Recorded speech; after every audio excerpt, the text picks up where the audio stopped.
இன்றைக்கி சூப்பரான கொத்து பரோட்டா தாங்க பண்ண போகிறோம். எப்படி பண்ணுறதுன்னு பார்க்கலாமா? இது என்னோடய ஃபேவரட் ரெசிபிங்க. இது பண்ணுறதுக்கு ஸ்டவ் ஆன் பண்ணிட்டு ஒரு கடாயில் எண்ணெய் சேர்த்துக்கலாம். எண்ணெய் காஞ்சதும் கடுகு சேர்த்து பொரிஞ்சதும் பெரிய வெங்காயம் நீளமாக கட் பண்ணி வச்சுருக்கேன், அதையும் சேர்த்துக்கிறேன். அது கூட ஒரு தக்காளி, உப்பு, மஞ்சள் இதெல்லாம் சேர்த்து நல்லா வதக்கி விட்டுக்கலாம். இது நல்லா வதங்கினதும் 4 முட்டையை உடச்சி ஊற்றிக்கிறேன். இது கலந்து விட்டுக்கலாம்.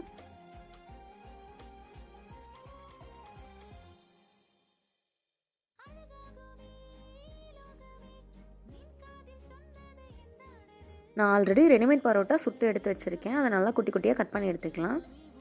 அதையும் இது கூட சேர்த்து நல்லா கலந்து விட்டுக்கலாம். மார்னிங் வச்ச சிக்கன் குழம்பு இருந்தது, அதுவும் இது கூட சேர்த்துக்கிறேன். கொஞ்சமாக பெப்பர் தூவி நல்லா கலந்து விட்டுக்கலாம். முடிஞ்சால் நல்லா கொத்தி விட்டு கலந்துக்கோங்க. ஃபைனலாக கொத்தமல்லி தூவி இறக்குனீங்கன்னா ஒரு சூப்பரான கொத்து பரோட்டா ரெடி. கண்டிப்பாக நீங்களும் இந்த ரெசிபி உங்கள் வீட்டில் ட்ரை பண்ணி பாருங்கள். வீடியோ பிடிச்சிருந்தா அப்படியே ஒரு லைக் தட்டிட்டு சப்ஸ்கிரைப் பண்ணிக்கோங்க. பாய்.